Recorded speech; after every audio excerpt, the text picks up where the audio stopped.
Kain tayo guys. Wala. Katapos lang kumain, kain na naman.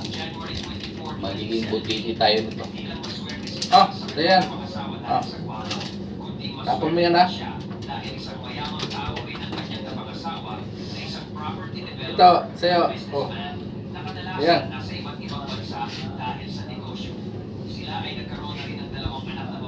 Wala, sobrang boring. Wala pa rin advice. Po. Wala pang kautap.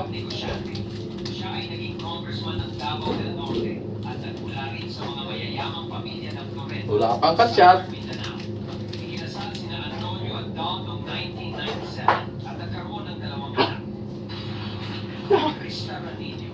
Si Krista ay isang sexy actress noon na anak ng isang patikang actor na si Matt Ranillo III.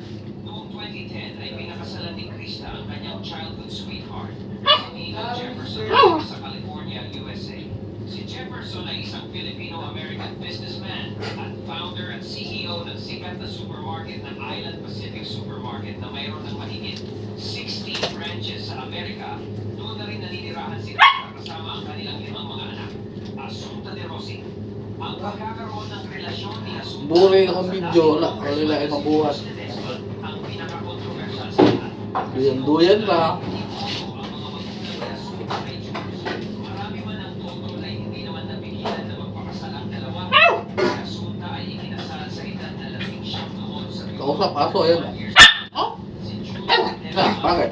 December 2002. Bilang isang ikinasal na isang migrante kasalan noong March 14, 2004 sa Forbes Park, Macau. Si Jules ay mayroong 2 anak mula sa namayapa nitong dati. Bakit? Si Jules ay isang politiko at Kain ka? nagaling sa mayamang bangka ng Negros Occidental. Sige. Abutin mo. Liga. Ito.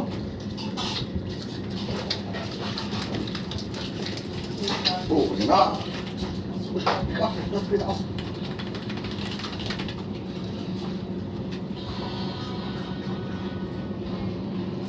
Walang mapuntin. Ay. Meron sana pero ano. Lalabasan ako ngayon kaso. Tangalin na ako nakagising kaya naubusan ako ng tubig. Kaya mamayang hapon, mamayang gabi pa magkarga ng tubig. So, mamayang gabi na ako makapaglaba.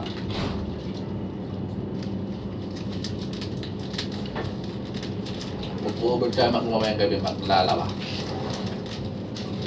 Baka mayroon kayong labahan dyan. Tumatanggap po ako ng ano, laundry.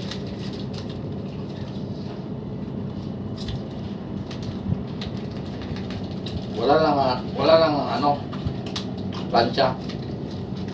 Tupit na lang.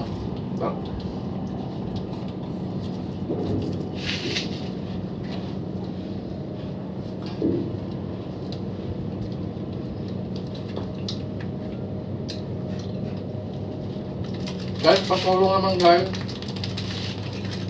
Para mamunin tayo.